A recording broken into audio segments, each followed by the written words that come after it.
Hello and welcome. You are listening to Functional Wellness with Dr. Alison, and I'm so glad that you are here. Today we are talking about testing options for fatigue. So if you're struggling with feeling tired all of the time, totally drained with no energy, and no matter how much sleep you get, you still need more, then this is the place for you. And at the end of this podcast, I'm going to share how you can get discounts on your testing. And while we're here, I'm going to put the link into my event that's happening in March called Overcoming Fatigue. It's going to be a big masterclass with the 5 things that you need to know to get started on how to change your health. So make sure you sign up for that, or at least get the replay link so you can follow along with us. So today I want to address these tests by topic or really health issue so you know where to start. In my practice, I don't always require testing because 1, I know it's very expensive. 2, I work with people all over the country and there's states where you can't even get access to testing. So the first thing I do have all my patients do is a basic blood work to rule out anything obvious or major. And we're going to cover how to manage and test for fatigue if you have hormone issues, gut issues, autoimmune concerns, and what to do if you have everything or nothing at all and you don't know where to start. So let's start with the basics. The best place to start with everyone is blood work because most common culprits are here and can be easily addressed. So we want to run a full iron panel, of course, in CBC because anemia is so common and easily treated, as well as B12 deficiencies and other things like that. Also helps us understand inflammation levels. And of course, we want to look at the full thyroid panel as well. Other inflammatory markers that I like to look at are CRP, ferritin, histamine, and homocysteine. And these can all be done. Insurance will cover typically all of them, or you can use our physician's co-op where you can get discount on your blood work as well if you don't have insurance or you just know that they're not going to cover it. So let's assume all of those look good. And I know if you're here, you've probably heard, hey, your blood work looks great. Nothing's wrong with you. There's nothing I can do for you. Just go home. You'll be fine. So let's start with hormones. When I talk about hormones, I'm typically talking about sex hormones, which are estrogen, progesterone, testosterone, DHEA, and then we're going to cover cortisol separately. Other hormones like thyroid hormones we can cover through the blood. That's not a big deal. So imbalances in sex hormones almost always lead to fatigue, especially with low progesterone, low testosterone. High or low estrogen are common culprits as well, especially if you're super fatigued around your period, and this is a major PMS issue for you. And if you're having issues around your period, that's why blood work is so important too, because we need to check for that acute anemia. So I would suggest getting your basic blood work done during your period, so you're checking for that anemia, and then again around ovulation to see how your body rebounds. Is this something that's acute inflammation and anemia, or is it chronic and ongoing? For sex hormone testing, I recommend either a saliva test or the Dutch urine test because those test for available hormones, where blood testing only tests the bound and inactive hormones. And what I like about these tests, they can be done at home and then mailed directly back to the lab, and you want to do them on day 21 or 3 of your cycle. Now, if you aren't cycling, because either there's hormone issues, you're going through menopause, other reasons, there's options for you too.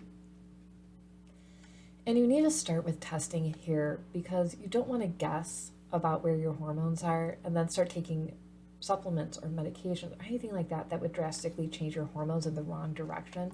So make sure you get your hormones tested. So let's go into adrenal fatigue because these are closely related. If you think you have adrenal fatigue, then a saliva or a urine test would be best for you to track your cortisol throughout the day and night. And let me be clear here, cortisol is not your enemy. I always hear people saying they need to lower their cortisol, but that's not true. That'll make you very sick too. And across the board for the past, long time that I've been doing this, I've seen patients in every different stage of adrenal fatigue. And if you're in the early stages, you might have a normal chart, or you might have cortisol high, but within that normal ranges. And then it slowly comes down throughout the day and is low at night so you can go to sleep. The early stages might have increased function or hyperfunction, and then there's more cortisol throughout the day as your adrenals are just responding to that stress. The mid stages of adrenal fatigue can look like a normal chart, and if we're catching you on that downward trend where you were high, but as your function lowers, you look normal. So we have to be aware of that as well. How long have you been dealing with your issues? How long have you been experiencing fatigue? And at the later stages of adrenal fatigue, that's usually when we see that cortisol really low throughout the day. Another really common trend is to have a cortisol spike after lunch in the afternoon. A lot of times that's from sugar, stress, poor insulin reactions to lunch, things like that. So using adaptogens will be extremely important for your adrenals so you do not push them one way or another. And adaptogens are typically herbs or nutrition that meets your body where they are. So if your adrenals are overworked, they're going to help calm them down. If they're underperforming, they're going to help bring them up. And this is also why I like the Dutch urine test more, because you can see those different forms of cortisol and cortisone, see how they work together, and then testing the DHEA will also tell you what stage of fatigue you're in. All right, let's move on to the next term. So have you ever said your metabolism is slow? Or maybe that you did a long-term restrictive diet and it, quote, ruined your metabolism. And you might find that you can't lose weight no matter what or how you eat. You're constantly tired, your hair is falling out, but your thyroid and your adrenals are great. So now what? So if all those tests come back normal, I would check your nutritional panels and organic acids test through Genova Diagnostics or Great Plains. There's a number of labs that offer these. They do offer blood and urine testing, so you can decide what test you want based on if you can get a blood draw or not in your area. And this will tell us if there are nutritional deficiencies that need to be addressed instead of just taking random supplements. And it also tells us if there's yeast markers or infection markers, and also how are your neurotransmitters doing. So it's a really great test from top down of what your entire body is doing. And don't worry, you didn't ruin your metabolism. It'll just take some time and training to get back to a fuel and fat burning stage based off of what's going on with your own body, of course, balancing hormones, all of those things. The next topic I would say would be gut health. So if you have IBS, constipation, bloating, diarrhea, reflux, and fatigue, this is where the GI map test can be really helpful. So research shows that gut issues like IBS and fatigue are closely related, and it's also related to leaky gut, lowered immune function, lowered mitochondrial function, and lowered level of antioxidants. So getting this GI map test done is a stool test. You do it at home, mail it into the lab, get results really quickly. And a lot of this is related to yeast, opportunistic bacteria buildup. I don't like to say bad bacteria because we all have these levels of bacteria in our body. We just want the bad ones to be smaller, the opportunistic ones to be smaller, and the good bacteria to be up. And also chronic viral load. And all these bugs create a biofilm which produces toxins which further destroy the gut and the lining of the gut and the good bacteria too. So with the GI map, it gives you so much information. You can go to diagnosticsolutions.com. You can go to diagnosticsolutionsLab.com and see the sample tests and everything that they do. And what's really important here is you find out what types of bacteria are underdeveloped and overdeveloped, and supporting those to increase the healthy and the good bacteria, reduce biofilm, support the wall of the gut to reduce the leakage and the passing through of bacteria and yeast, calm the immune system down, reduce toxins, and the test will cover all of these points so you know exactly what to do.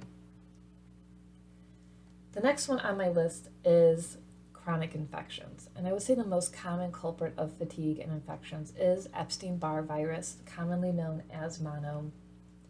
I usually run a full immunoglobulin test and a PCR test on many patients, and I almost always find that they are reactivated when they have severe fatigue. And if there's another issue going on, Epstein-Barr will almost always reactivate under high stress as well. So after I went through my colitis scare in 2020 and I was released from the hospital, I was so slow to recover. And I asked my doctor to run the panel, and he said, no, there's no way you have Epstein-Barr again. It's not possible. I'm like, well, let's just run it anyways. Thankfully, he did. And what do you know? I had a fresh viral infection. So we treat this with a homeopathic program, and it works wonderfully. So make sure you get this tested, especially if you've had Epstein-Barr or mono. Most people say, yeah, I had it when I was 16, and then it went away. And now we're 40 or 50 or 60 and it's still happening. So we can get rid of this virus and help your body feel better. Oh my goodness. So other tests include Lyme, mold, yeast, metals. We haven't even talked about autoimmune panels, food sensitivities, cross-reaction panels. There's so many tests that you can do, but I would recommend that you start with what seems most obvious to you. So if you're showing up with a ton of gut issues, go for that GI map. If hormones are a bigger concern, start there, because they do get expensive as you run up, and start with those basics, and that way you know exactly what to do and exactly what to work with. So thank you so much for tuning in today. As always, please reach out and schedule an initial consultation so we can create your wellness plan together, and you don't have to guess on supplements or testing anymore. I do give my patients a 20 to 50% discount on all of their testing, because I want you to be able to get what you need, to be completely honest. So that is something that I offer all of my clients, and the labs even offer payment plans for you as well. So there's a lot of ways to get your testing done and get the help you need. So make sure to like and subscribe to stay up to date on all of my weekly podcasts, and we'll see you next time. Thank you for listening to Functional Wellness with Dr. Alison. If you would like personalized care and testing, you can schedule an initial consult online and get started with your wellness plan right away, or message us on Facebook at Little Black Bag Medicine. Thanks for tuning in, and see you next week.